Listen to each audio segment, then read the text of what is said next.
Evening, everyone, and welcome to another edition of the Bat Around. I'm your host, Paul Valley. Joining me, as always, is Zach Moore from Pigtown Sports. Zach, good evening. How are you today?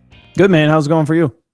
Not too bad. Not too bad. Would have been a lot better if the Orioles somehow managed to eke out more than one run and win that series against the A's. But 4-2 on a West Coast trip. Um, I'm I not guess it mad doesn't at it. matter. Yeah, I guess it doesn't matter how they got there. If they had taken one of three from the Mariners and then swept the A's, we'd be singing a different tune. They Right. just did it the opposite way: swept the Mariners and then lost two of three to the A's. But still, 4-2 on the road trip, 11-6 in their last 17 games.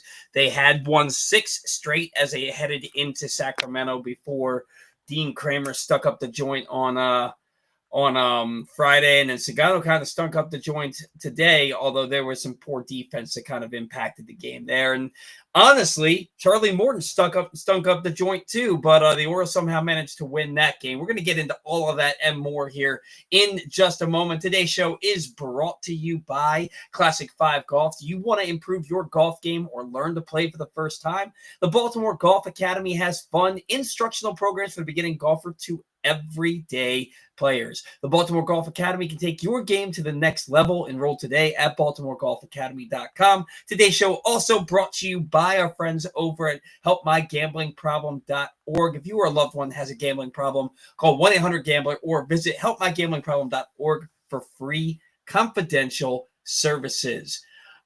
Before we get started, I had a baseball game this morning and I played against one of your old buddies there, Zach. Rob Warwick told me to tell Yeah. you that he said hello. Have you ever played baseball with Rob Warwick? Not baseball, but softball, and that kid could hit it. That kid can hit it in baseball too. He went 5 for 5 today, including a 3-run homer. His team beat us. It was 3-2 us going into the top of the 6th inning, and then the wheels fell off. We ended up losing that game 15-3. And Rob pitched the four innings before the ninth and just shut us down. He was just a phenomenal baseball player. I told him I'd give him a shout out on the show today. He tears the cover off the baseball. And it's funny because we were in there in the top of the eighth inning, and I'm telling my pitcher, don't pitch to this dude. Yeah. The slaughter rule run is on third base. There's 2 outs. There's a base open. Don't pitch to him. They pitch to him. He hits a 3-run homer. And I'm like, I told you not to pitch to him, you know? So it seems that it's all. I mean, even the Orioles do the same thing. It's crazy. Yeah, So anyway, so Rob says hello, and I wanted to give him a shout out on the show. He said that he listens most Monday mornings on his way to work, so I think that's pretty cool. As I was saying, the O's go 4-2 on the West Coast road trip. They swept the Mariners. We're feeling great. 6-game winning streak. They go into Sacramento, and Dean Kramer gives up 5 runs. The offense only scores 4. They lose 5-4. You're not feeling great about things. Jorge Mateo left, I think, 5 guys in scoring position in the game. Shocker. Yeah. Well, and the thing is, he hit that fly ball to the wall. The center fielder makes a running catch. It was a hell of a play. He runs face first into the wall and manages to hang on to the ball, which kind of makes you think that probably Colton Cowser the inning before should have had that double that went off of his glove where he didn't run into any walls. And I get it that like Jorge gave that ball a ride and he got a good piece. It was still an out. And plays like that happen. And then he comes up with the bases loaded and 1 out and his next at bat, and he strikes out on like 3 or 4 pitches where that fly ball and that at bat, that's a different ball game, you know? Right. But Dean wasn't any good. Mateo left a bunch of guys on base. They go out on Saturday and it's 4-1 after the first inning. You look at Charlie Morton, he just a dud. I think he walked 4 guys in 2 1/3. He threw like 75 pitches in 2 1/3 innings. He gives up 4 runs, but then the bullpen, who was nails all trip. They only gave up 1 run, which was in the last inning today when Baker gave up the leadoff homer. But they gave 1 run in like 24 innings out there in the on the West Coast trip. But the Orioles, they only win 1 of 3 against Oakland. How are you feeling about this team right now? Are the Orioles back, or does that series against the Athletics kind of make you think maybe we should pump the brakes on saying they're back yet? I think they're fine. I mean, look, playing West Coast isn't the easiest thing in the world. the A's, I understand they were like 1-19. Their offense never went anywhere, and they hit well. I'm looking at them. Their last two series, they hit 275 as a team with 32 runs scored in 6 games. So it's not like they weren't scoring runs prior to playing us. Their pitching was awful. Our guys didn't, capitalize, which has been kind of the theme this year. But look, they have some. I'm gonna come out and say it. They have some superstars in that lineup. Yes, they're young right now, but that's a damn good lineup right there. Especially like Butler and then Wilson and then Rooker. Like that, arguably is a top 5, top 3 in the lineup in all of baseball. Those are 3 really tough outs. And I mean, I think I heard Jim Palmer saying today, like Wilson was hitting like 490 against fastballs this year, or something crazy like that. And the guy's hitting 370 as a rookie. Like, a tough out. I mean, we know what Butler did last year. Rooker, I mean, he's established himself. Like, they've got some decent top half of that lineup there. Now their bottom half, and they kind of stink. But they do all their damage early, and they did it against us. I mean, just in their last 6 games, they have 21 extra base hits and 32 runs scored. So I mean, they hit the ball. They have no issues doing it. And honestly, when I look at it, the Orioles only gave up 6 doubles and 1 home run in this series. So they contain that offense fairly well. And when I looked at like our bullpen, this West Coast trip, I don't think our bullpen let up a run until today, right? Yeah, it was just Baker and that leadoff homer in the 9th inning. Yeah, so that was the only run they gave up in the last 6 games. So yeah, I'm confident to still say the O's are okay. Yeah, and look, they got reinforcements coming back. It's funny, they were talking about Charlie Morton yesterday. They said back in 2008 I can't remember who he was playing with, but he was teammates with Wilson's dad, Matt Holliday and Jack Wilson. And then yesterday he's starting a game with Jackson Holliday playing behind him, and he's pitching to Jacob Wilson. And so it just kind of shows his longevity. Are you worried about Morton, or is it just bad timing for a he was flying wide open again. Just like he looked like last time. Yeah. Front shoulder was blown out. The back shoulder was just lagging behind the body. He settled it in the 2nd inning and started to look okay. And then it's like he started to kind of rush again. And then it just kind of fell apart on him. I think that's something that they can realize on film, hopefully, and get that corrected again. I've seen some people say, maybe keep Charlie in the bullpen and give Rogers his fair shot. I'm not against it. I just don't know where or who you take out at this point. I mean, mainly because you have so many other decisions to come here shortly. So who knows? I don't know what to do with that. Yeah, I'm kind of leaning into the idea of maybe keeping Morton in the rotation, but moving Povich to the bullpen. And because Povich, his first time through the order, he's lights out. Right. Yeah. First time through the order, he's lights out. It's his second time and third time through that he starts getting lit up. And it's like clockwork. First 3 innings, he looks like a world beater. And then he gets to the 4th inning and they start scoring some runs off of him. If you want a lefty in your rotation, call up Trevor Rogers, which is so weird to say. He had 1 good start for the Orioles this year, but it was maybe the best start the Orioles had this year. He has 1 good start for them, and now we're talking about him like we were talking about Gregory Soto in the offseason for some reason. But maybe you put him in the rotation, you move Povich to the bullpen, it solves 2 problems in 1. But really, I'll tell you, what I am concerned about with this team is the same thing that I was concerned about, when they were playing really, really poorly, is that they're still not hitting the baseball. The pitching has been really – the pitching has been really good recently, so it's been hiding the fact. I mean, they've scored 5 or more runs since that 8-game losing streak. They've scored 5 or more runs 1, 2, 3, 4, 5, 6, 7 times in what is that? 7 times in 18 games, 17 games. 7 times in 17 games, and then there's 10 games where they're scoring 4 or less, which I guess that's not terrible. But you look at their win streak, 2 runs, 4 runs, 3 runs, 5 runs, 3 runs, 4 runs. They won a ball game where they had 6 hits and 4 runs the other day. And I just feel like this offense, needs to step it up a little bit. Now, look, Mountcastle's out 8 to 12 weeks. Tyler O'Neill isn't here. You're still missing Jordan Westbrook. Cedric Mullins is on the IL. I get it. You've got Emmanuel Rivera playing first base in a game where you're trying to win a series. I don't think that they scripted it out that Laureano and Dylan Carlson will be your starting corner outfielders on June 8th. But the pitching, it just goes to show that the pitching, if you can pitch, you can hang in any ball game. And then with this team getting healthy, again, Westbrook should be back soon. Mullins should be, I expect them both to be back by this week from what I've been reading. And that helps your ball club. But here's my question for you. Do the Orioles need to go out? One, do you think that they're still sellers at the deadline? Or are you 7.5 games back of the third wildcard spot entering today? Which is, when you consider that it was 3 weeks ago, they were 18 games below 500, and now there's only 7.5 back of a wildcard spot.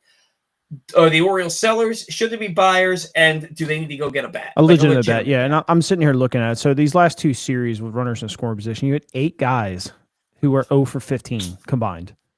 And the names that you hear here, Mateo, that's obvious. Rivera had 1 at bat. Jordan Adams got an at bat with runners in scoring position. Maverick Hanley, Kobe Mayo, still trying to get his footing. Kalzer only had 2 at bats. Rutschman 0 for 5. You hate to see that. And then Urias had 1 at bat with runners in scoring position. But, Ryan O'Hearn was 2 for 3. Henderson was 2 for 3. Lariano was 1 for 2. Kerstad was 1 for 2. And Holiday was 1 for 3. So the guys that are going to be your regulars in the lineup, we're still hitting with runners in scoring position. It's the guys that are in flux right now outside of Adley where they really struggled, especially this last series. So those guys we probably won't see on the team too much, hopefully, anymore, which means that we're going to stay healthy. I expect that to get a little bit better. But we've seen with the Orioles, they just can't stay healthy. So these guys might continue to get at bats. I don't know. I'd like to see Kobe Mayo obviously get some more chances in that situation, but we'll see. I mean, there's still some things to hang your hat on. Sanchez is supposed to be back, like you said. O'Neill. I still think Tyler O'Neill's fine. I realize that half the fan base wants to just write him off and just cut him. Look, Tyler O'Neill's been doing this for a long time. And he's a good player, and he's still going to help this team make that run. I think the Orioles are just going to have to just close the book right now and not worry about being buyers or sellers. Obviously, your scouts are still going to have to go out there and do their thing. I wouldn't even worry about it for another couple weeks because you don't know what you're going to do when these guys do come back and you're fully healthy. Your starters, obviously, are still producing. You need to see what your other starters that are going to come back. We know Jordan Westbrook is going to provide a spark. Tyler O'Neill should provide a spark. Gary Sanchez is better than Maverick Hanley, at least at the plate. Not even close when it comes to defense, but that's a whole nother conversation. If you keep Mateo off the field, you're fine. Little things like that. So I don't think they can really make a decision right now until they have everybody on the field and they get a solid 2 weeks in and figure out where this team's going to be. Well, I'll tell you, man, 2 weeks ago, I would have told you the Orioles have a difficult decision to make when Westbrook comes back because you're not getting rid of Urias. Westbrook's going to play every day. And you're going to have to DFA Emmanuel Rivera if you want if you want to take him off the roster. You're going to have to DFA him. Mateo, I think he has options remaining. I think you could send him down. But who do they keep? And Ramon, in my opinion, there's no options. Mateo has no options. All right, so you're gonna have to DFA Mateo or Rivera, whoever you get rid of. And can you justify putting Ramon Urias in a bench role again? Because he's one of the few guys that consistently gets on base. Consistently gets base hits, takes good at bats, puts the ball in play. You don't see him strike out a ton, and he's been playing a damn good third base for the Orioles since Westbrook got hurt. When Westbrook comes back, is he just automatically playing every day for you? I would send Kobe Mayo back down. I know people aren't going to want to hear that. And Ramon Urias needs to be your right-handed first baseman right now, unless you want to go acquire somebody. Teach him it. He's got good hands. Okay. He's going to be able to pick the ball. They're not getting rid of Mateo as much as we all want to, as much as I want to. They're not getting rid of Mateo. I absolutely hate the fact that they won't do it, but you got to keep Urias somehow in the lineup. Can't DH him because honestly, they need to DH Tyler O'Neill. Keep him out of the weight room. Keep him off the field right now.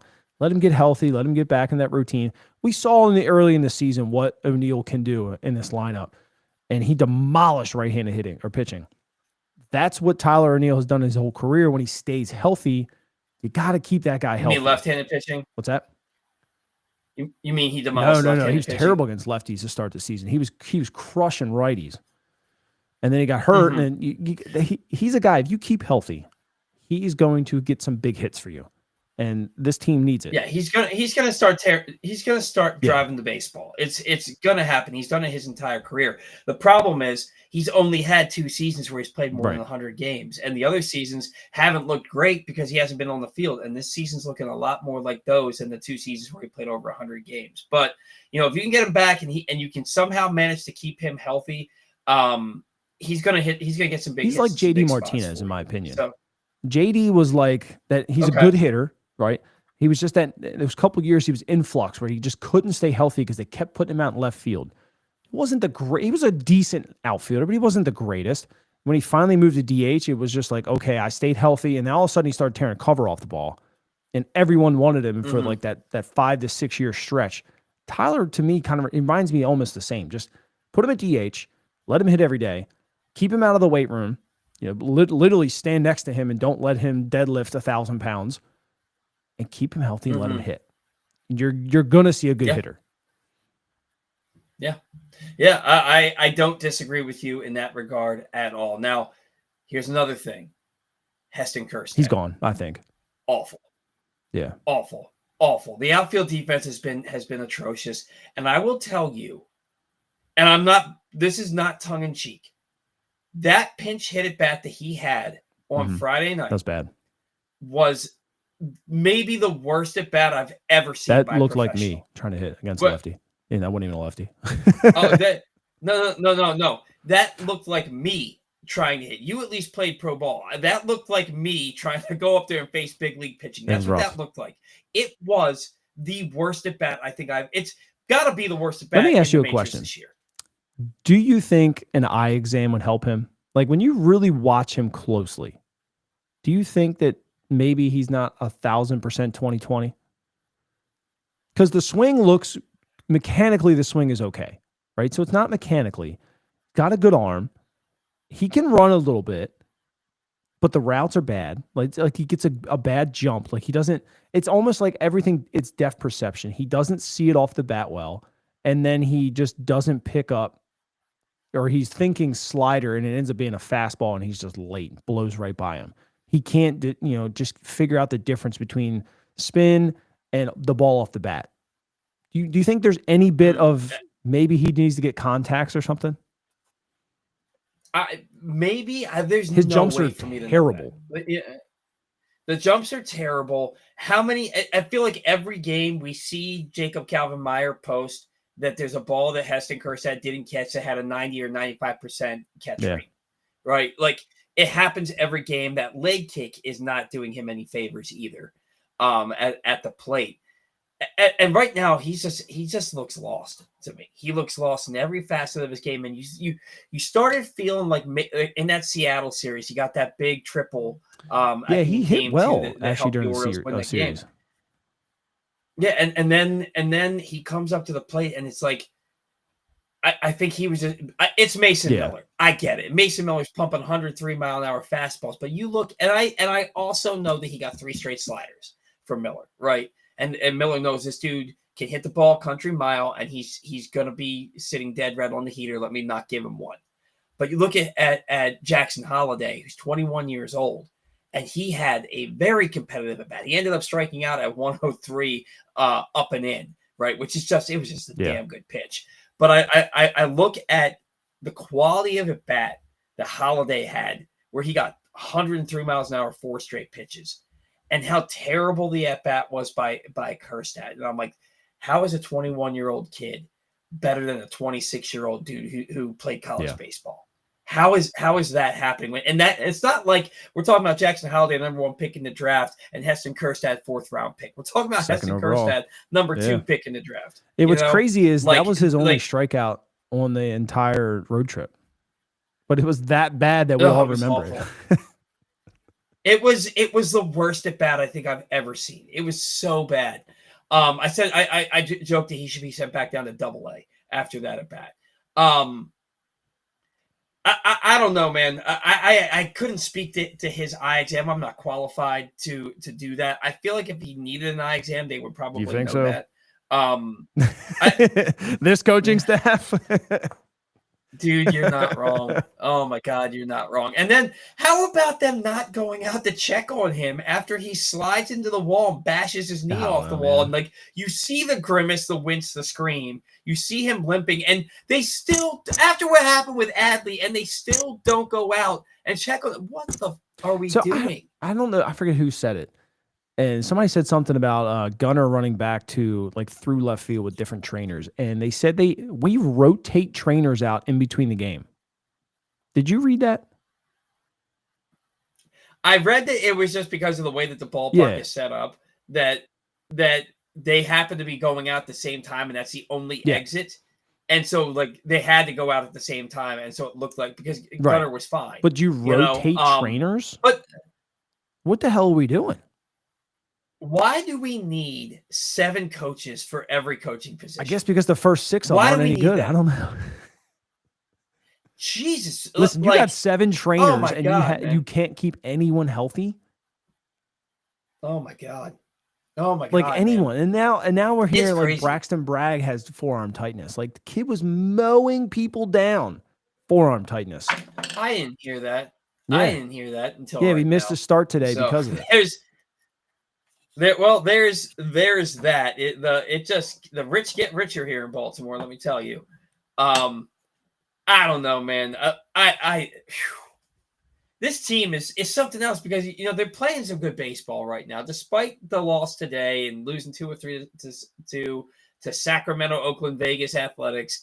Like they're still playing good baseball, a lot better than they have all year. They look different. They look more competitive. Today they didn't. Today they looked dead in the water.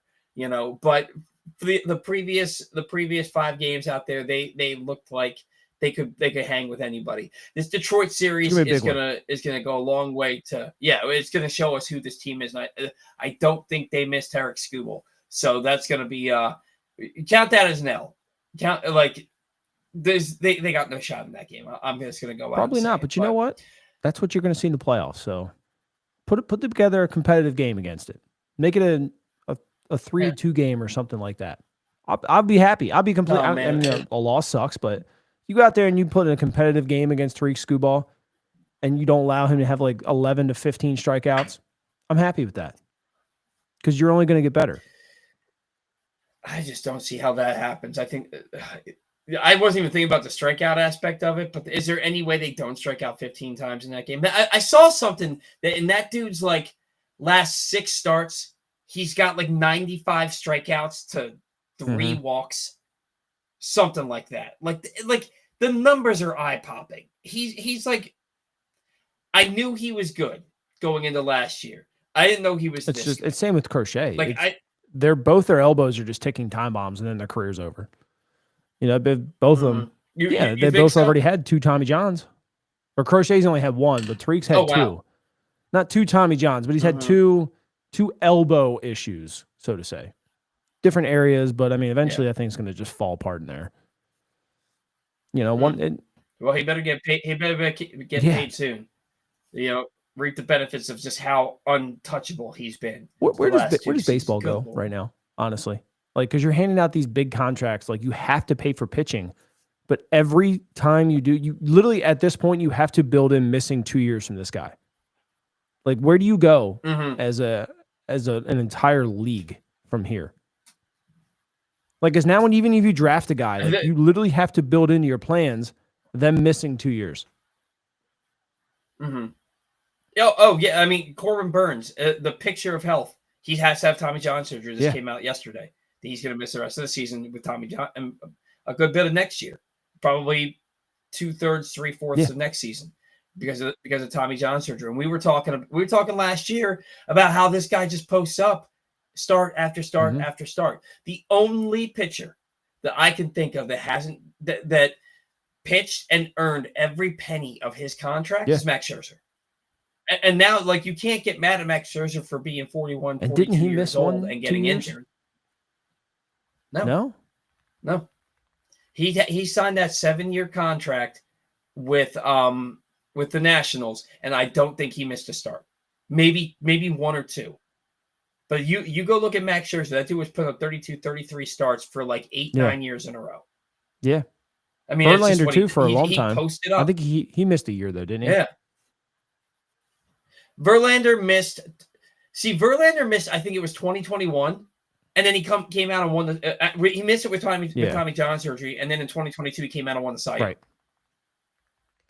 Or it was 2022, and then he came out in 23 and won the Cy Young.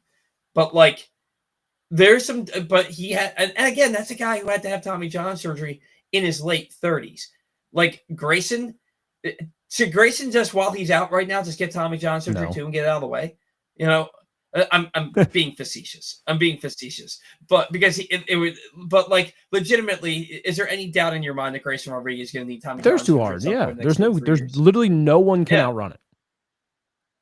Yeah, and Mason Miller, he's a ticking time bomb. His is already torn. Didn't they say that last year? Yeah, he's been pitching with a partially torn UCL. I mean, what's his name? Tanaka. For the Yankees, he pitched his entire career with the Yankees, which was not that long. It was like 6-7 years, maybe, if that. But he pitched his entire career with a partially torn UCL. They even said with Corbin Burns, it's a sprained UCL, which is what Bradish had last year that he tried to pitch through it. I guess Burns was probably like, look, I saw this with maybe he said it, maybe he didn't, but like probably looking at like I saw this with Kyle Bradish last year. Let's just get the surgery and get this thing started now and not F around with this. But it is inevitable that if you throw 95 to 100 miles an hour at some point, you're going to have Tommy John surgery, and the wear and tear that these high school pitchers put on these guys and these college pitchers put on these guys, the college pitchers, at least they know. I mean, the college coaches, at least they know that like, hey, look, my job is to win ball games, but my second job is to get these guys ready for the pros, right? High school pitchers, they don't give 2 shits about what happens to that pitcher. They care about winning their state titles. Look at Dylan Bundy. Look at Pat McDonald. Like they don't care about you. They care about winning their state titles. And then you'll go play college ball. You'll get drafted early out of high school, and then it's somebody else's problem after that. But Dylan Bundy, I think, threw like 300 pitches in a doubleheader, and he threw every inning of that doubleheader when he was in high school. Like,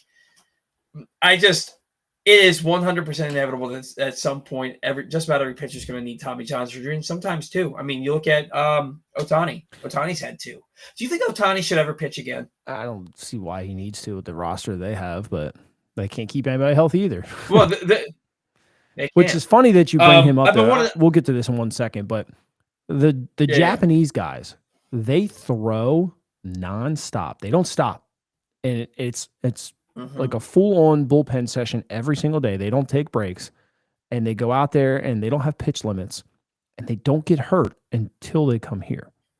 Like, what the hell is the difference? And we throw less here than they do. When they get out of school, they're throwing 150, 200 to 300 pitches a day in the bullpen working on stuff. They don't get hurt.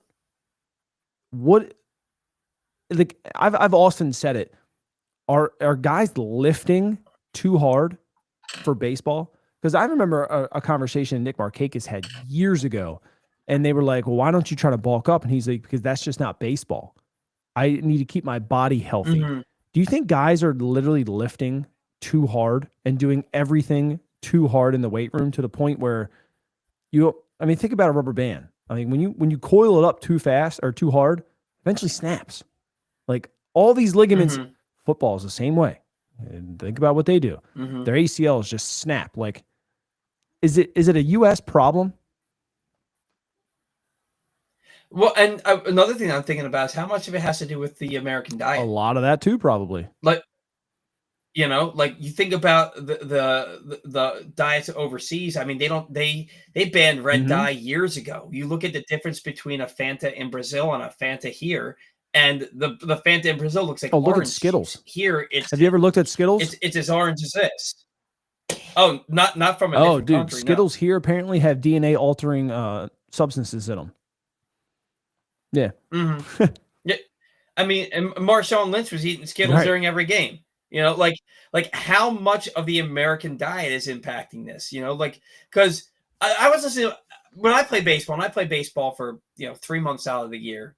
Well, that's not true. I play a lot of baseball, but it's 1 day a week from basically January to Hold November. on, my wife said And then the I get dog's 2 months freaking off, out. and then 1 second.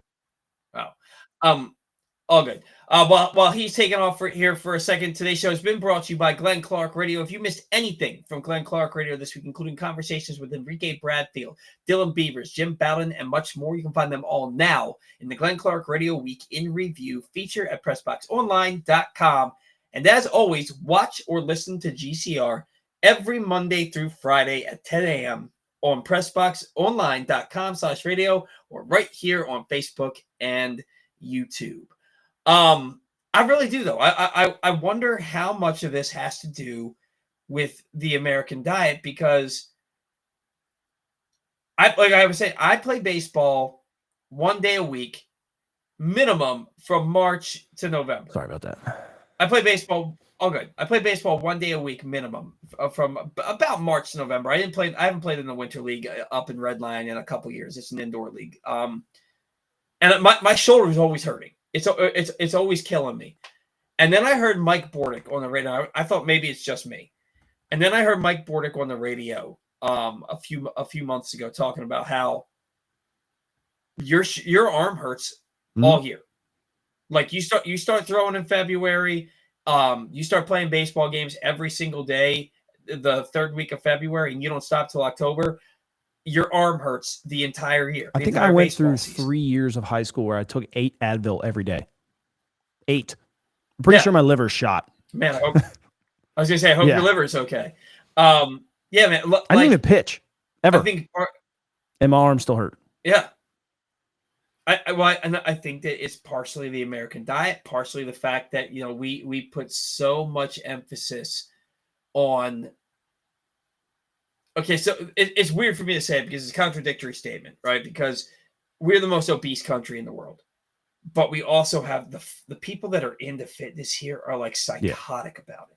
Like absolutely. There's a dude that works at the restaurant that I work at on the weekends. We have caught him several times in the bathroom, the customer bathroom with his shirt off, flexing in the mirror. The guy, I mean, he's 18 years old. And oh, dude, it's ridiculous. He's 18 years old. He is absolutely jacked. Good for him. But in the middle of a shift, and he's supposed to be running food, he's in the bathroom with his shirt off, flexing. But I mean, that's people that bodybuilders, people that work out religiously, they are obsessed with it. They're obsessed with it. Look at Tyler O'Neill. There's no reason. Yeah.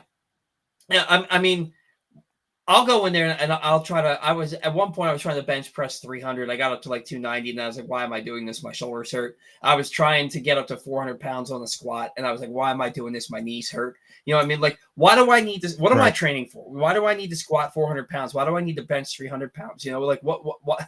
Like, what am I doing this for? But it's the mentality of everybody that is super into lifting. I just want to lift heavier and heavier and heavier. It's ego lifting. Like, why does Tyler O'Neill need to look the way he does to do what he does for a living? Like, you know what I mean? It just between that, you look at the average looking, all the Japanese players, and I mean this from a body standpoint, their bodies look exactly the same. They're in shape, but they're not like chiseled. They're all lean. They're all lean. They all look like they probably do nothing but hot yoga.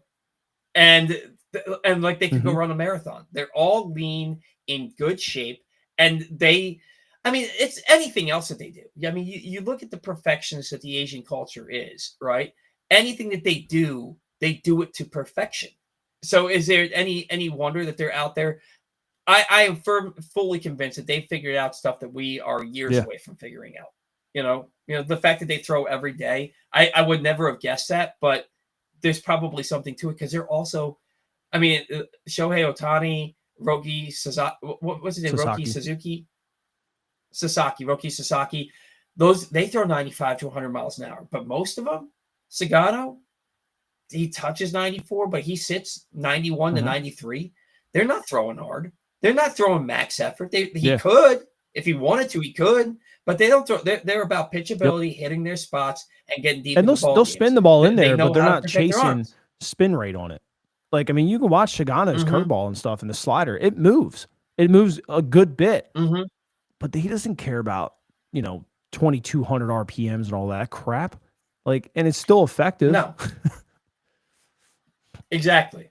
So, like, there's something to it. There's something to it. I do think that I would love that Trevor too many Bauer to come out baseball and talk players about it. are focused on I lifting. would love it.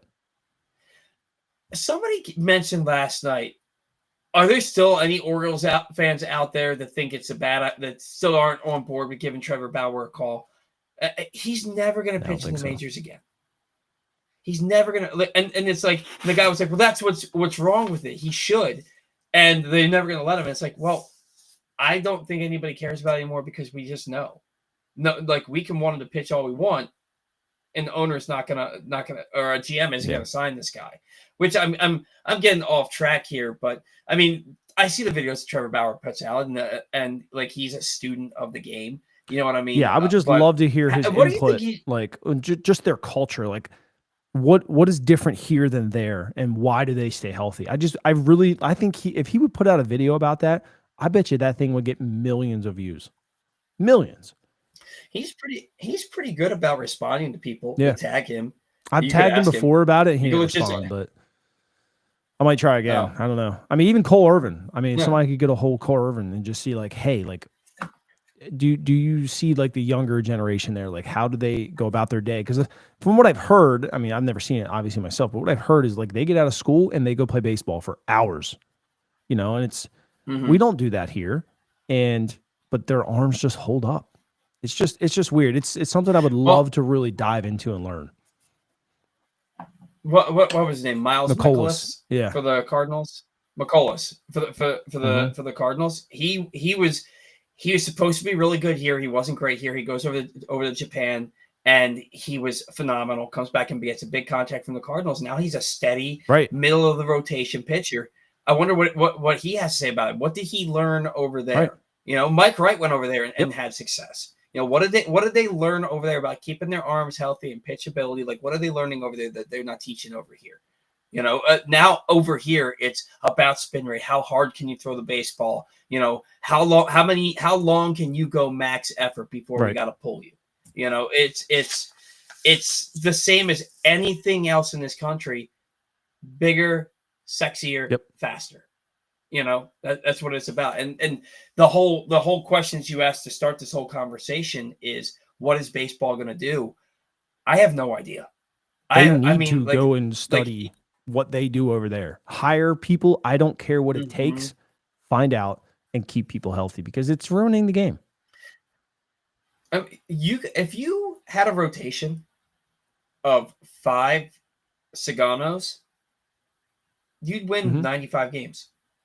You'd win 95 games.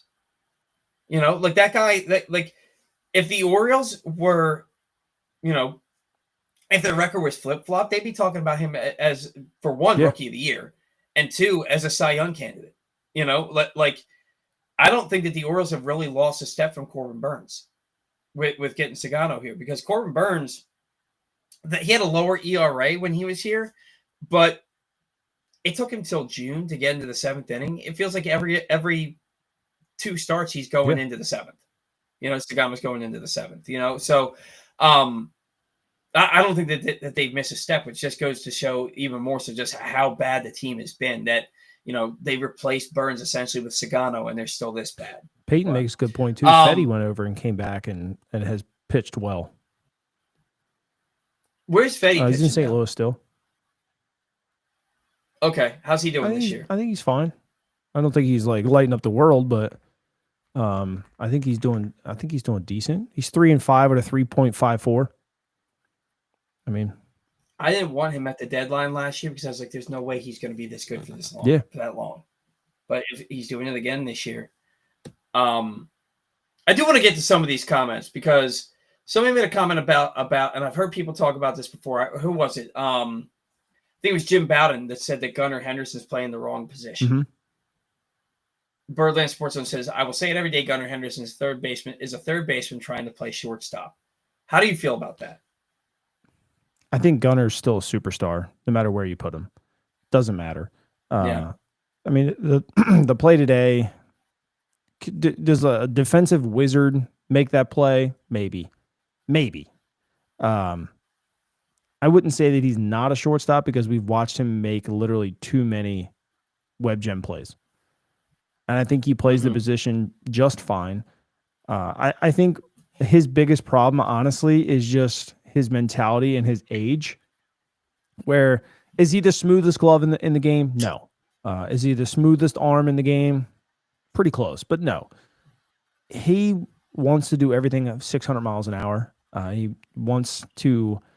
I don't even think he cares about being flashy, but he's just good enough to get to stuff, and then it's just not smooth all the time. But Gunner's just like, I've got to do this, I got to do this, I got to do this all the time, and I think it's just too much in his head all the time. And it's like, because you could tell he was like, all right, I probably got to backhand this. It's going to be a short hop, and you could see himself trying to work through that instead of maybe just getting in front of the ball, just chest it up, let it hit you, drop in front of you, throw the guy out of first, right? He's thinking so much. I got to do this. I got to do this. I got to potentially get this guy at second here. And I think it's just too much going on. And Machado had the same problem. And Machado did move to third, and he's going to be a Hall of Famer because of it. Could Gunner benefit from that? Sure, because he's a superstar. I wouldn't say that he's playing out of position right now. He could move and be completely fine, but he's still fine at shortstop, in my opinion. I don't know if you're going to get much better than him. I'll say that. Yeah, there's something missing with Gunner this year. There's something he's a guy that tries too hard. Bless you. Yeah, but I mean, thank you. Even last year, he was still that guy. But what he was doing the first half of the season last year, I mean, he was on pace to set the record for WAR by shortstop in a season last year. Like he was an MVP candidate. We thought he was going to hit 55 home runs, and he didn't even get to 40. And this year, the power is just missing. The clutch hitting, I mean, he's been getting a little bit better with the clutch hitting, but there's just something missing with Gunner this year. And there's something missing with a lot of these guys. You know what I mean? But I have noticed that defensively, Gunner has been, I think they've been working on it with him. He's been setting his feet more. Fielding ground balls like a more fundamentally sound shortstop, and then stepping into his throw rather than trying to come around the ball, field the ball with one hand, and then make the throw on the run. I have noticed he's been setting his feet a lot more. So I'm sure that they've been like, look, man, we get that this is like what you've been taught coming up. This is what we want you to do. We care more that you catch the balls that you're supposed to catch than we do about you making the flashy play. And that's what an Orioles shortstop has always been.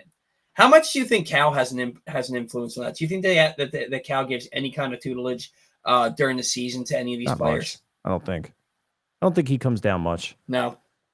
Outside of to watch the game, but I mean, I feel like if he's on the field, like we would have known about it. There would have been a picture from somebody, one of the reporters or something. I mean, you just haven't heard about it in years. Yeah. Some more comments here. Stephen Wingreen says Adley should be batting from the right.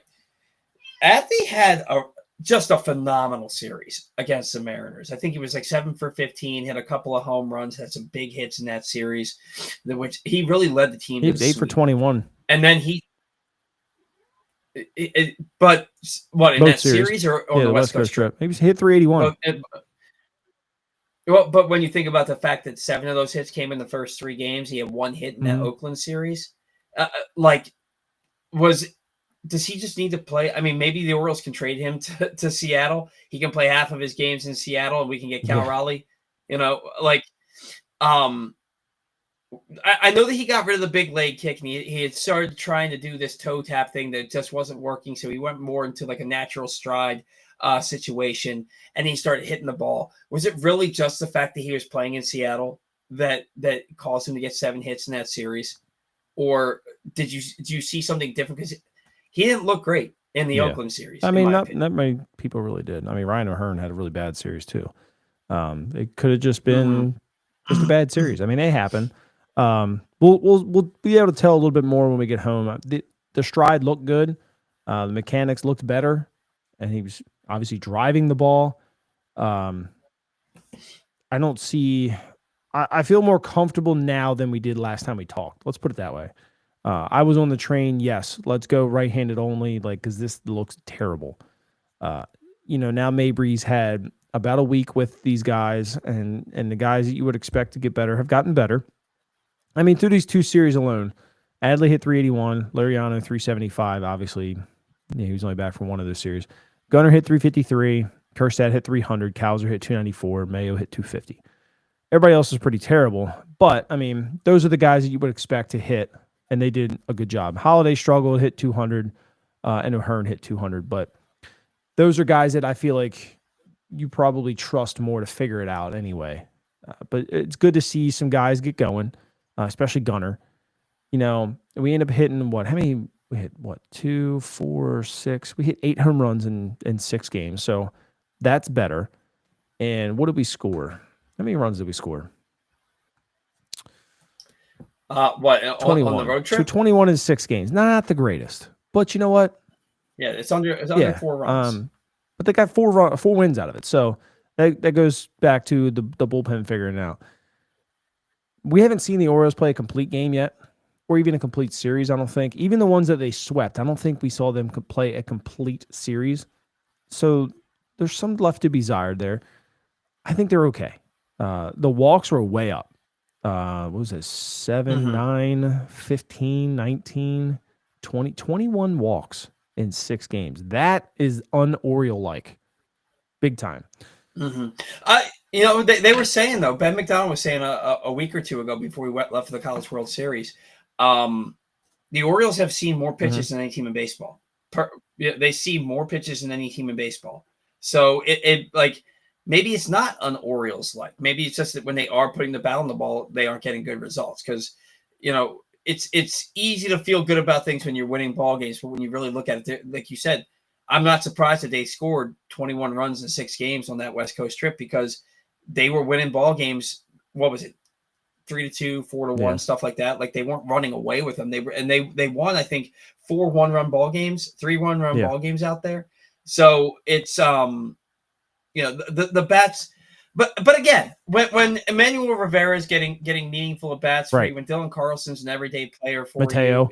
you're like I said, Mateo's getting the bats, and man, Kauser goes out there and he has a couple of good games coming back in that Seattle series, and then Game 3 trying to sweep. And look, they got the sweep, won that game 4-3.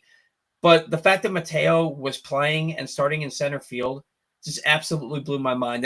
I want to ask you, in my opinion, Enrique Bradfield could play center field for you right now and be actually be more valuable to your team than Jorge Mateo. I'll go on the record right now and tell you that Enrique Bradfield is the best center fielder in baseball, and he's only in Double-A. I'll go that far. Are you talking just defensively? Okay. And that's the thing. I think that he will give you as much as Mateo gives you offensively. More. And maybe a little bit more because he'll actually square the bunt and get it down. He'll actually get the bunt down. But if Mateo's going to hit 150 and Bradfield's going to hit 150, at least Bradfield gives you the crazy speed with good defense out there in the outfield. Like you could, if they DFA'd Jorge Mateo tomorrow and they called up Enrique Bradfield to be their 4th outfielder, are you going to be upset about that? I wouldn't even care if it was Dylan Beavers. Dylan Beavers is having a hell of a year. He's hitting I think he's hit 327 at AAA with an OPS approaching 900. He went deep again today. He is literally pushing himself in front of Kerstad, and there's not much that the Orioles can do about it. Yeah, well, I mean, he's going to be a better defender. I mean, the defensive outfielders that the Orioles have in this system in the minor leagues is crazy. Like their defensive skill set is crazy good. So the fact that Kerstad isn't hitting and he's so I have this framed picture of Ripken ends the streak in my office, and my cat is over here pawing at it for some reason. I think she might see her own reflection in it. But anyway, that's why I just stopped and was like staring over there at her. But yeah, like just brings me back to Kerstad. Just brings me back to Kerstad. I'm going off the rails, man. I'll tell you that the Sunday night shows when my wife works, she gets home at like 8, and I have my daughter, and then she like gets my daughter at 8:20, and I have to run down here and like get everything set up. These are the hard shows to do. These shows are the harder ones to do. But want to get to some more comments here. James Reckling, he says, O'Neal over $40 million. He ain't getting cut. Like that's people will talk about like they need to just cut their losses with O'Neal. Like they're not cutting him. They're not going to cut him. They're not going to give him that kind of money and then eat that. I mean, $5 million. That would be very. That's one thing. 8.5. You're going to try and get as much as you can out of that. 56. Is that what it was total? 56, 46. I don't remember. They ain't cutting that. I think it was. It was 16.5 a year, right? I think it was like. Yeah, it was 16.9. They basically gave him 17, so it was 3 years, 51 point something million. They're not or just under 51 million. No chance in hell. No, not even till like year 3. Yeah, for sure. I'll let you answer this one. Does Mike claim or make a minor cash-related trade for Forrest White? Probably, because that's just a Michael Elias thing to do. I mean, kid had good stuff at one point. Yeah, he had good stuff at one point. The Orioles were a team at one time that could make these claims and fix them. We haven't seen that this year or last year. So I would calm down on that for a little while. If you're going to make a move right now, make a move for somebody who actually has options. That way you can move people in and out of your bullpen for like days like today where you didn't have many guys left. Continuing to get these guys that you have to DFA every third day is just stupid. It's a waste of everybody's time. Yeah. No, I feel like Kittredge, he's been really good, right? But doesn't it seem like he's not pitching that much? I feel like he pitches like every fourth day. I think they're taking their time, probably. Are they still just... Yeah. I really think that this team is banking on, like the front office is banking on a draft surge. Mm-hmm. I really do. I think that they're banking on getting Kowser fully healthy and into baseball shape, getting Westbrook back fully healthy. Same thing with Mullins, getting Bradish, maybe get Grayson, hopefully get Wells back, and then making a serious like second half surge. But I'll tell you that everybody's got to get better at putting the baseball in play. Yeah. And I mean, Gunnar was on second base with nobody out there. I think in the 6th or 7th inning, he didn't even get to third base. Right. They have got to get better at situational hitting and getting guys over when they're in scoring position with less than 2 outs. If you're not going to get them in with a base hit, at least put the ball in play and get them over. Right. Big Cuzzo 410. Heston is still very young. No, he's not.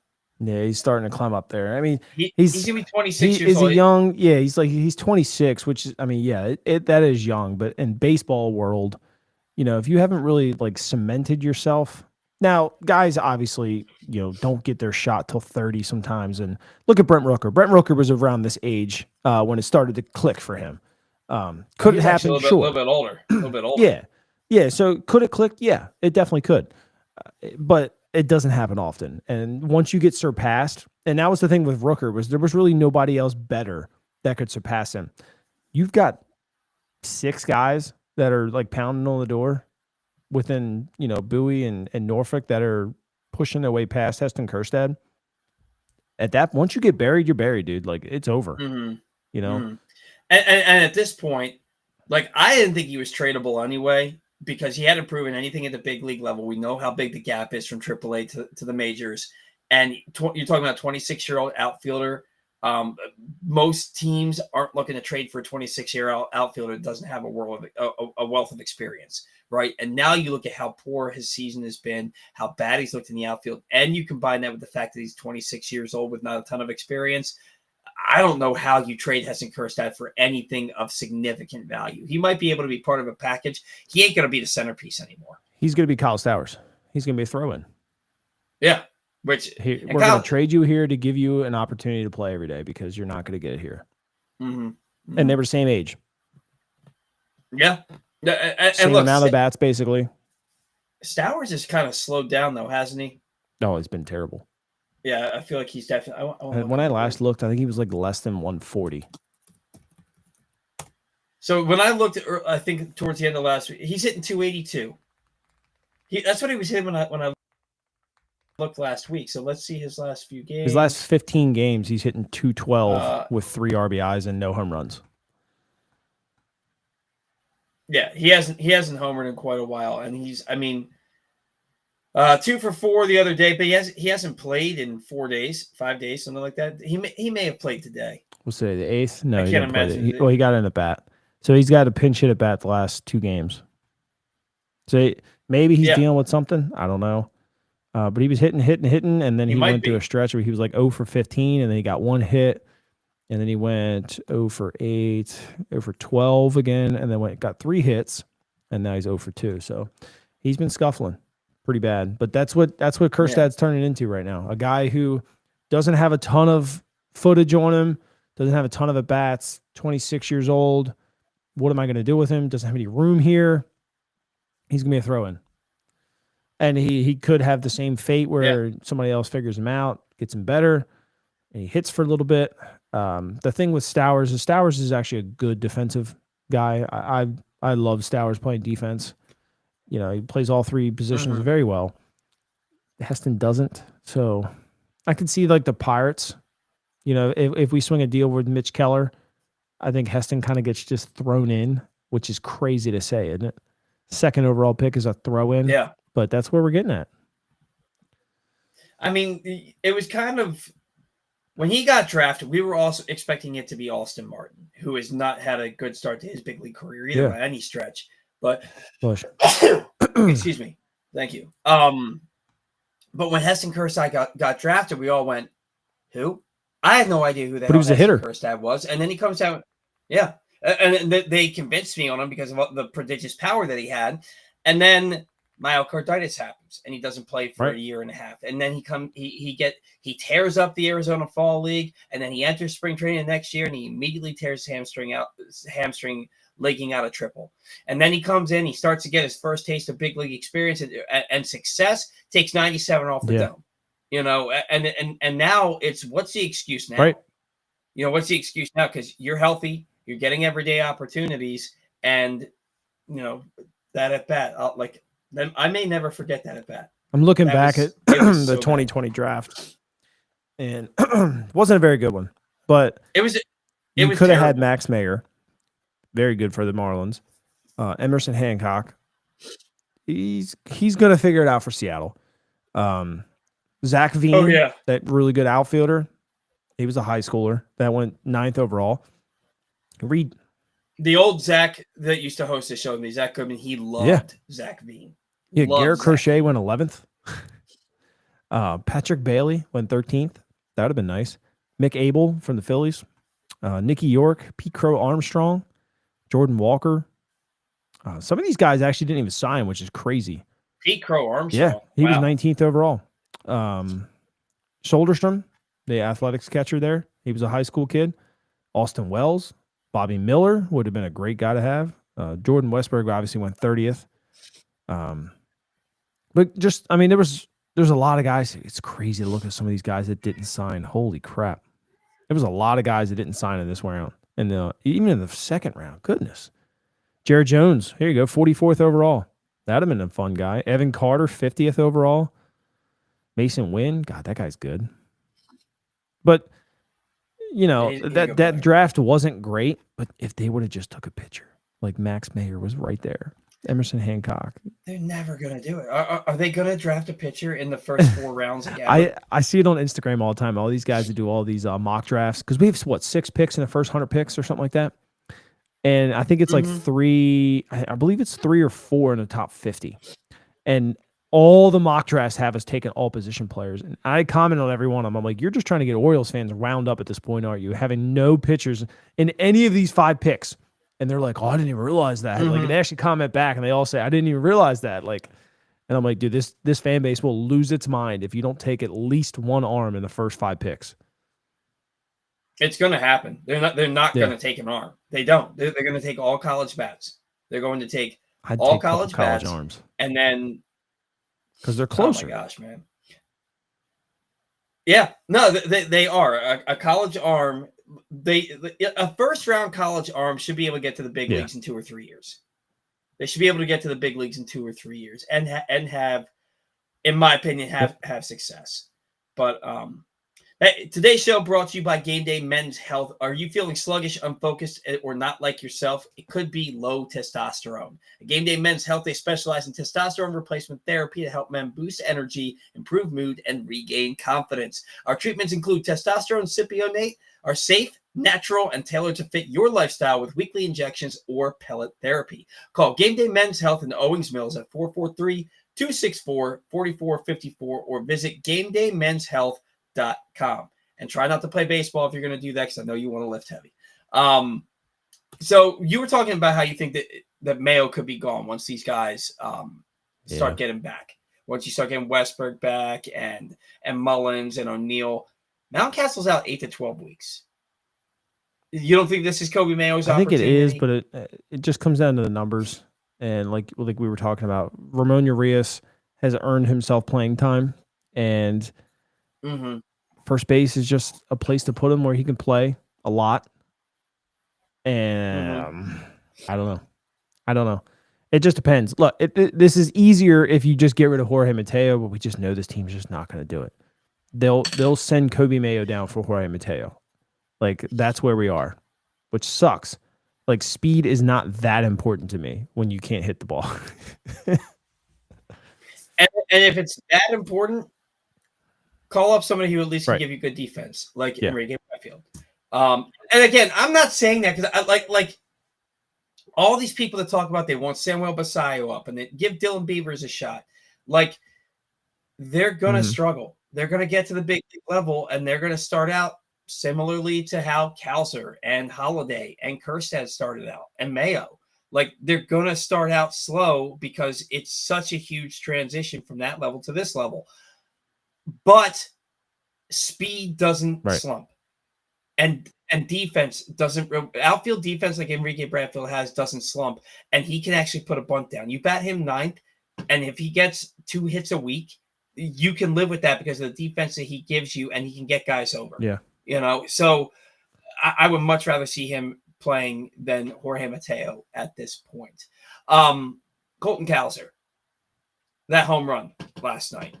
I mean, when you watched it disappear into the top of that tree, you saw the home run, I'm assuming. 455. Do you buy that? Yeah. I mean, he hit one. I felt like 447 last year. Well, I'm saying it looked like it went further than that. Now, again, it's a minor league. It's a minor league. It's hard ballpark. to trace. But like, and I also see stuff like Holiday hit one on the Utah Street a few weeks back that they said was 393 feet. Like, to me, that's bullshit. There's no way he just hit a ball 393 feet and made it to Utah Street. So Kalser, he comes back, homers in his first game. I think it was only my third pick to click that I got right all year. I'm like at the very bottom of the list. I don't know how people have guessed 14 it's crazy. right, or whatever. It's nuts. But 6 for 21 since coming back, a couple of home runs, a double, 1 walk to 5 strikeouts. You compare that, you took him for take the rake this past week. I took Ramon Urias, who went 4 for 21 with no home runs. You won take the rake. So who are you going to take for this week? The only guy you can't take is Kalser. Give me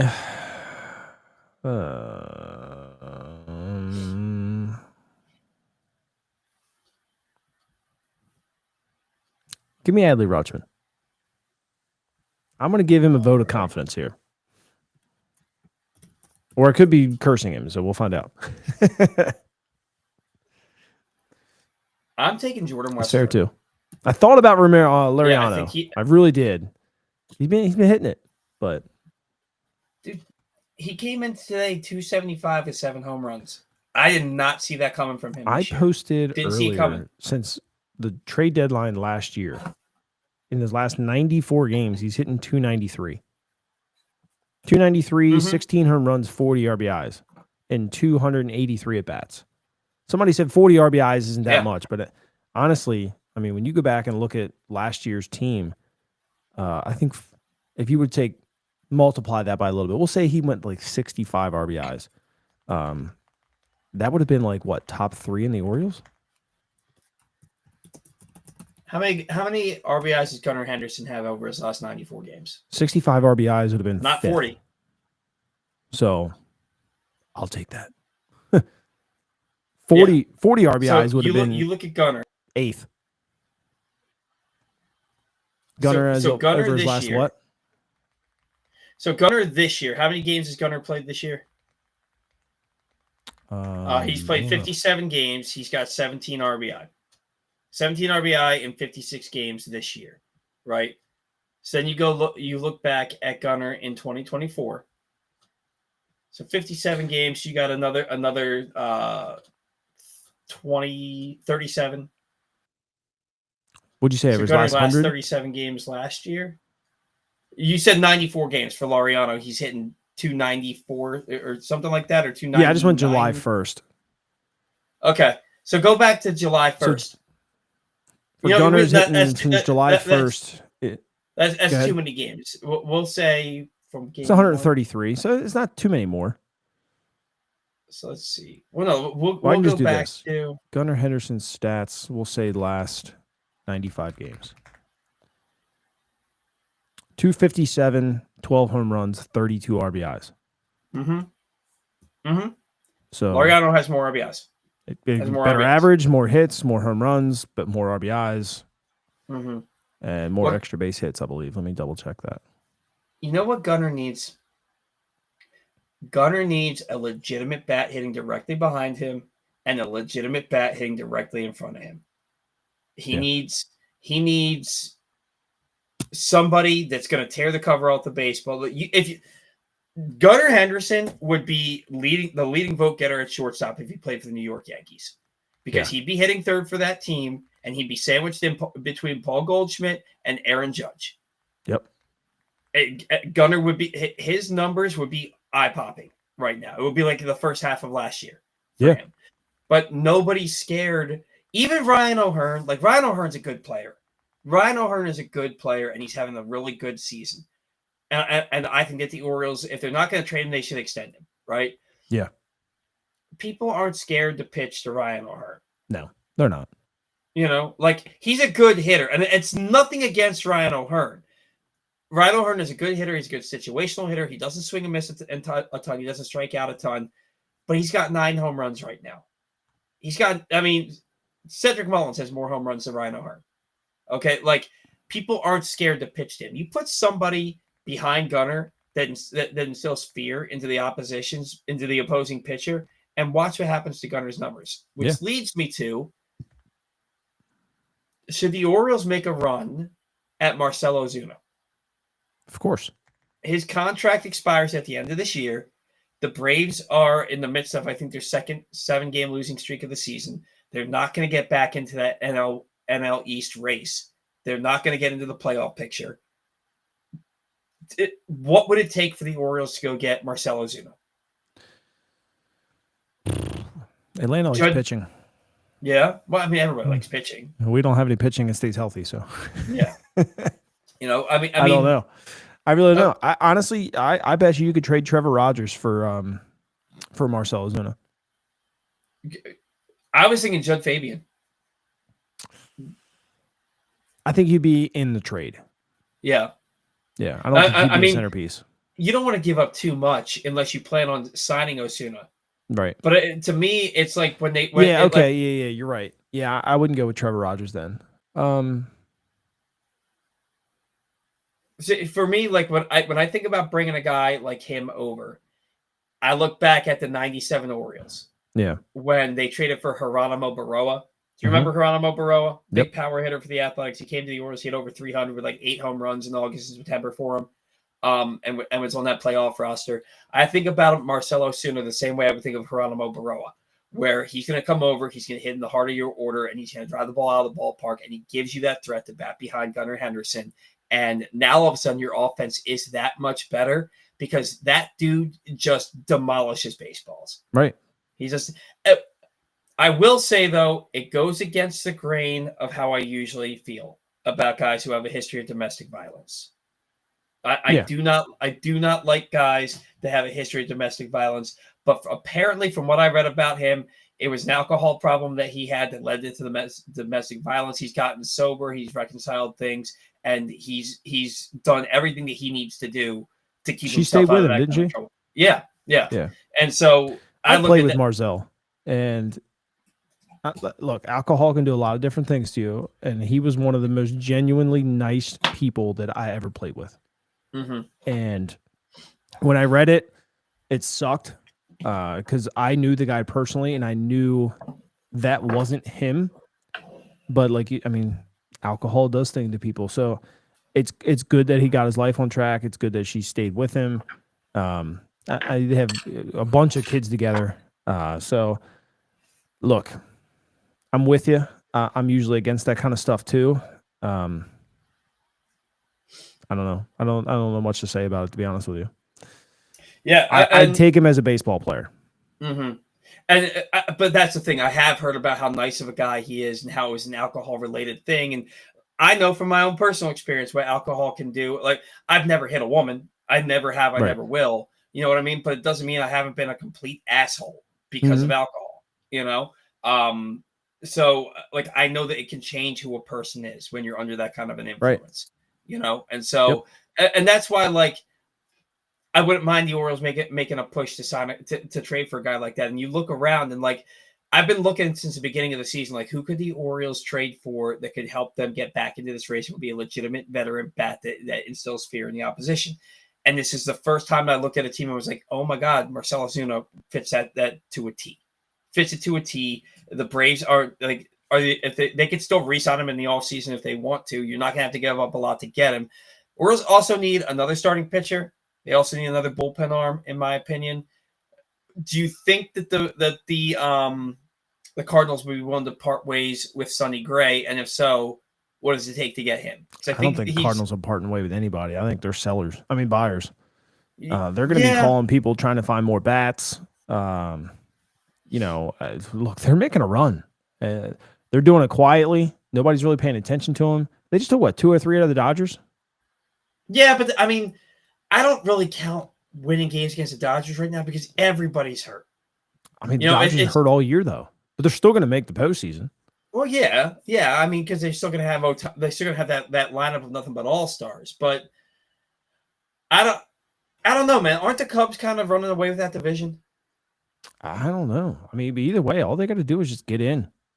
Yeah. Cubs they went through a stretch. They were struggling, but I think they're back to playing pretty good ball again. They're 4 games over the Cardinals right now. Yeah, but if you look at the wild card, if you look at the wild card, actually St. Louis is only a game out of the wild card to the Phillies. So they're going to be buyers, man. I mean, I tell you what, I think Arizona is going to sell. They have to. Yeah, I mean, do you go out and try and get a Zach Gallen? Yeah. Why not? Yeah. He's a free agent, right? They're 6 games back. You lose Corbin Burns. They have one more injury, and all of a sudden they're going to be 10 games back pretty quick. Why not? Is that Eduardo Rodriguez isn't even pitching for them right now, is he? No, he's terrible. Hurt again. Always hurt. Yeah. Yeah, he's 1-3 with the 670. Burns is out for the year. Zach Gallen's got a 5.13 ERA. Yeah, he's been terrible. Brandon Pfaadt or whatever it was, his last couple outings have been absolutely terrible. Yeah, I mean, he's never been that good, though. He's shown glimpses, but he's never been. He just shoved it up our butt. Well, I mean, who hasn't? Yeah. Jordan Montgomery's out for the year. Yeah. Hey, look, they got a problem, too, keeping guys healthy. I cannot believe Shelby Miller's still in the league. I remember when the Braves traded Shelby Miller to the Diamondbacks for Dansby Swanson. And I was shocked because it was literally the year after Swanson got drafted, like first overall. Yep. Man, he was. They traded. It was 2015. After the 2015 season, he went 6-17 that year, but his ERA was 3.02. How do you lose 17 ball games with a 3.02 ERA? Mm-hmm. And now he's out there. Apparently, he's their closer. He's got 6 saves, and he's their closer.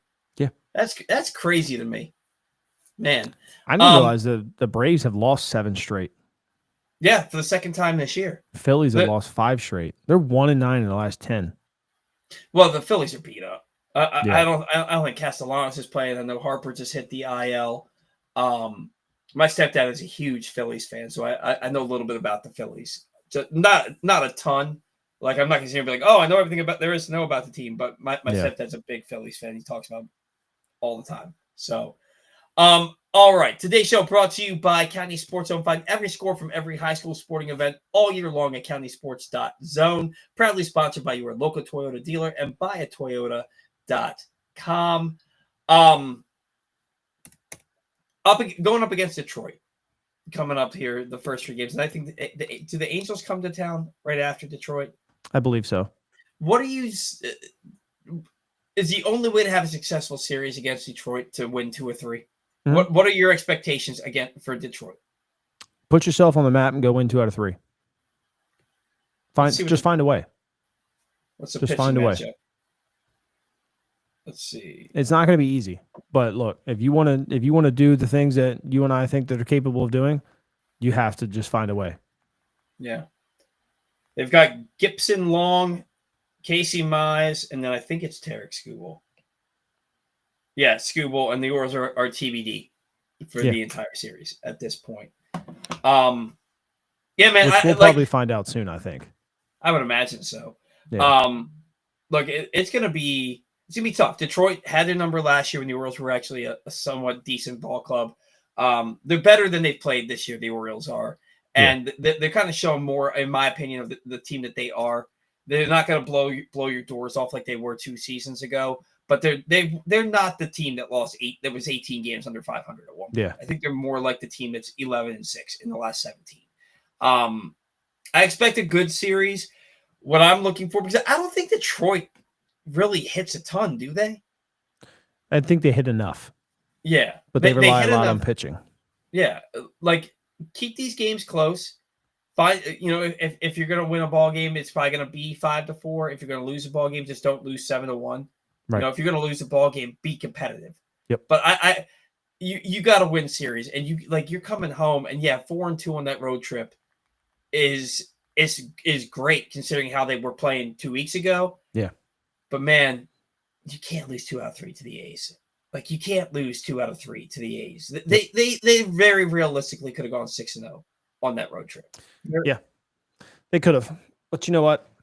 They happens. Didn't. So yeah, for sure. We talked about it. The A's have a good offense, and you let a good offense like that hang around a little bit, get a little bit of confidence, they're going to sting you, and they did. Yeah, for sure. Anything you want to add before we get to some more viewer comments? Yeah, unfortunately, I just happened to look up Adley Rutschman's last 95 games.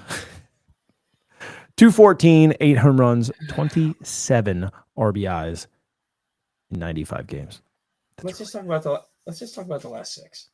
The last 6 he said, what was that, 381? The last 6? That's really bad. So some of the viewers of the show right now talking about what they expect against Detroit. Got to win the first 2 so you can afford to concede a loss to the best lefty in baseball. Like, if you don't win the first 2 games, you're not winning that series. You can't win the first one and lose the second, or vice versa. You got to win the first 2. Orioles bird watching. I would have thought a good arm to target, but the numbers look concerning for Zach Gallen. For Gallen, yeah. Yeah. Yeah, I mean, imagine what his offseason is going to look like now. I mean, it's just completely opposite of what he expected himself to do this year. Mm-hmm. Yeah, going into his free agency year. Yeah. And I was never that impressed with him to begin with, if I'm being perfectly honest with you. Jason Spears, there is 0 chance Elias trades for Ozuna. What makes you think that? To try and get inside Jason's head here for a second here, Zach, why would Elias not trade for Ozuna? I guess just because of the domestic violence stuff. Yeah. That'd be my only thought. I mean, look, I've banged the table for a legitimate DH for a while. You and I both like Ryan O'Hearn a lot. Is he a DH? No. All his damage this year, and I actually pulled the numbers. I think I put them on Twitter a couple days ago. He's not doing anything in the DH spot. And that's where he's getting his all-star votes. So, like, are people even going to vote for him? Like, that's my thing. So, even the first base position, like, and this is where we're really hurting. It's just you need a guy, one, to protect Gunner, two, to just DH every night. If that's going to be Tyler O'Neill, then fine. He's probably better at it than Ryan O'Hearn. They were stuck in that matchup hell for so long. Hopefully they're getting out of it. I understand they still want to keep it for Adley and stuff. I just read you why Adley should probably not DH unless he really starts kicking the can and doing something different. 214 does not need to be carved out for a DH role. Sorry. Ozuna fits everything that they need, whether that be a spell in the outfield, but just a DH guy all day long. Just let him get in that lineup and hit. It just really depends on what they're going to do with Tyler O'Neill. Speaking of Ryan O'Hearn, how is he not hitting second for this ball club? He needs to, because he doesn't drive runs in unless there's 2 outs and 2 strikes. Yeah, but he doesn't swing and miss. He puts the bat on the ball. He gets on base. He's a solid situational hitter, and he hits fifth. He hits fifth. Yeah, and the guy he's hitting 214 his last 95 games is batting second. Right. I don't know. He's a good player. When he plays first base this year, he's only have 5 RBIs. Like, our first base position is such an Achilles heel, and I don't think people really realize that. Yeah.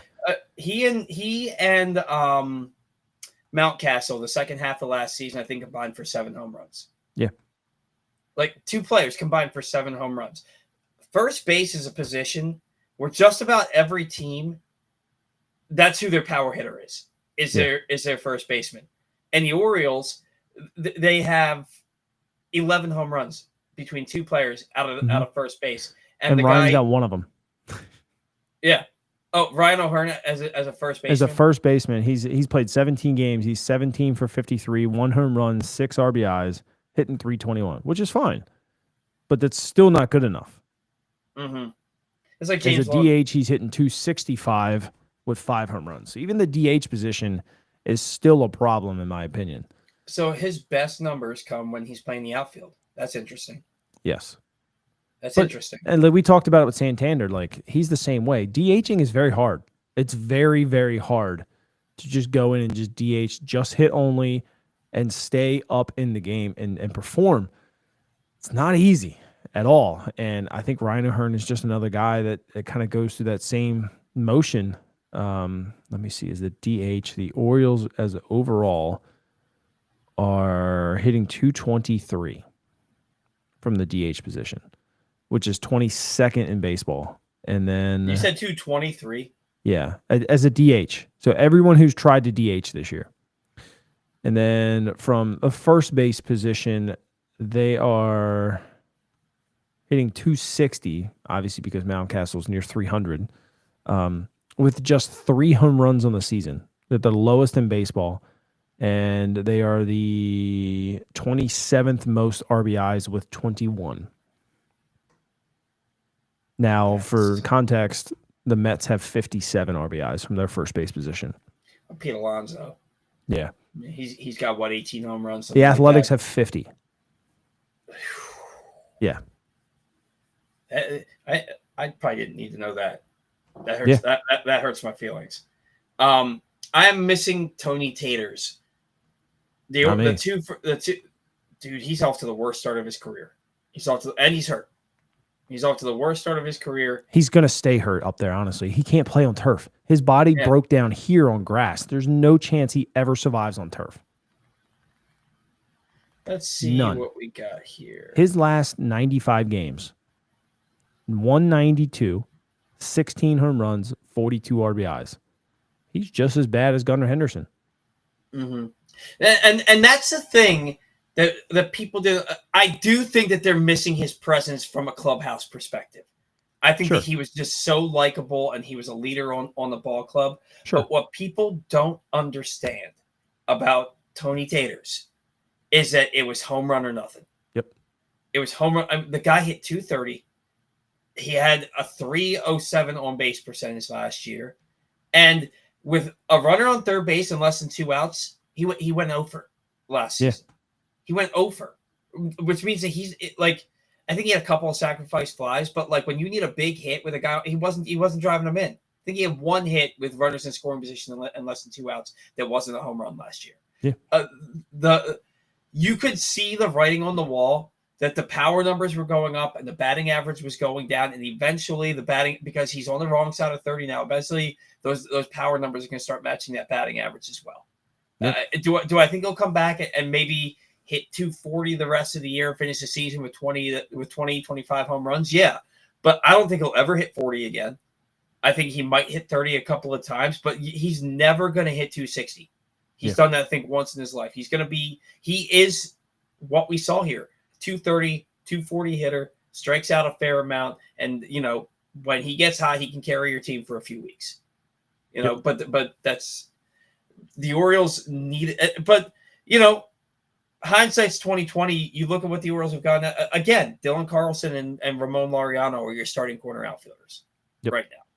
So today's show has been brought to you by the latest edition of Press Box Print, which is available now. On the cover, Luke Jackson looks at the long road back from Tommy John surgery for Orioles closer Felix Bautista, starter Kyle Bradish, and Tyler Wells. Also inside, learn about new Maryland basketball coach Buzz Williams, from the players that have played for him, and much more. You can find a new issue all throughout the region, including at 60 Royal Farm stores, and you can read it all at PressBoxOnline.com.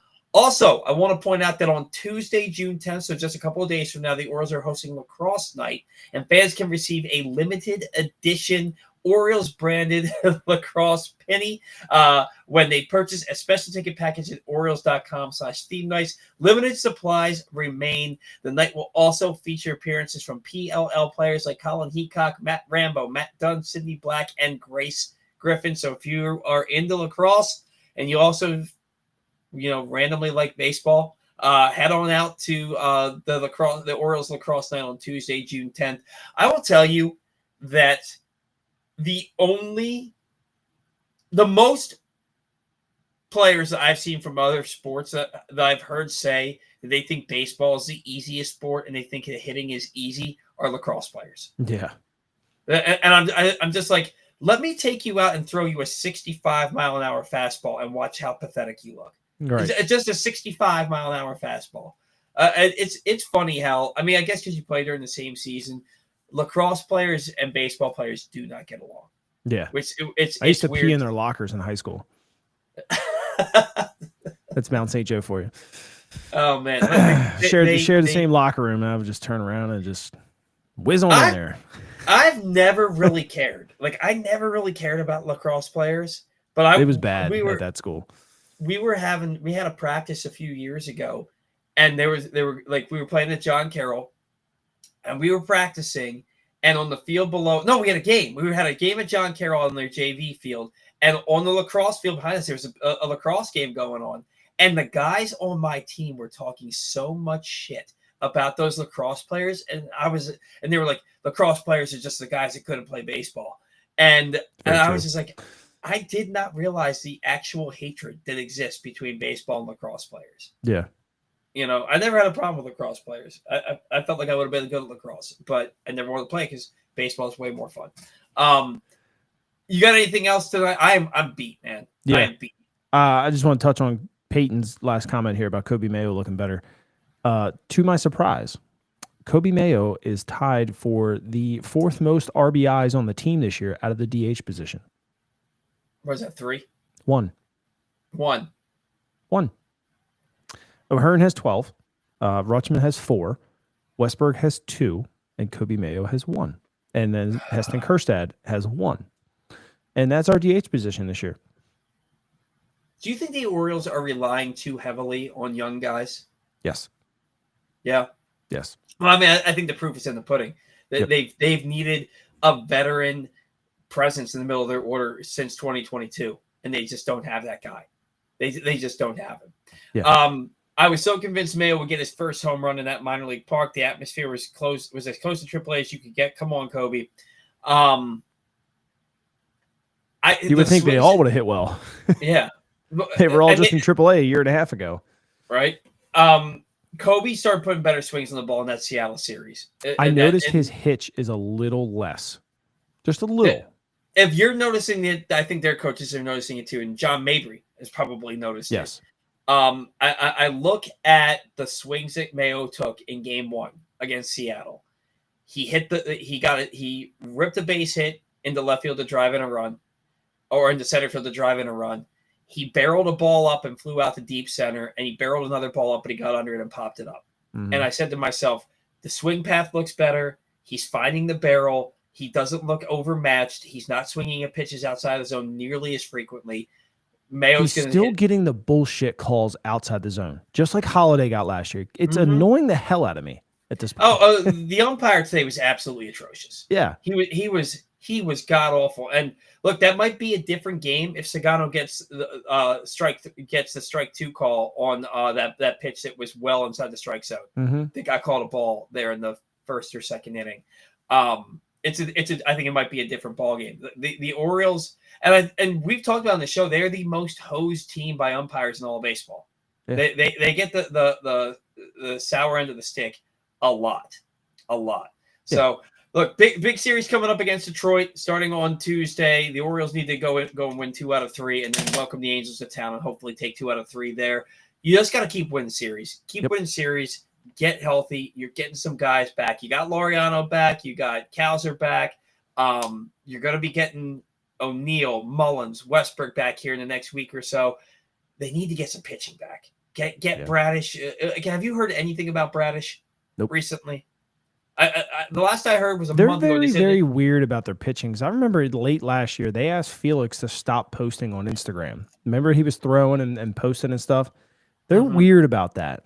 It's like position players, they don't care. The pitching, they're just like, let's not talk about it. Mm-hmm. I don't know why. Yeah. So we're gonna see. This team is playing a lot better brand of baseball. How much do you think has to do with Tony Mansolino? I think they match his energy. He's a high energy guy. He just look. He's not media trained. He sounds kind of dumb in his interviews. I just think. And we saw it again today. One of the beat reporters posted it. All 4 coaches were outside early today, and they were hitting ground balls to Kobe Mayo at first base, working on that. I've seen more of that under Mansolino than I have under Brandon Hyde in the last 4 years. Like, not saying it didn't happen. We just didn't hear about it or see it. They had Buck Britton out there. They had Mabry out there. They had Mansolino who was actually hitting the ground balls, and he had Kobayashi. So I think he likes that.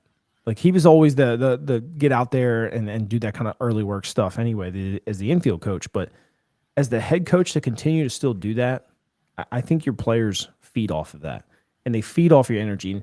And I understand people want to pick on him about like some of the choice words that he uses and about, you know, keeping guys healthy and not in the heat and stuff. Look, Tony's just giving it to you completely honest.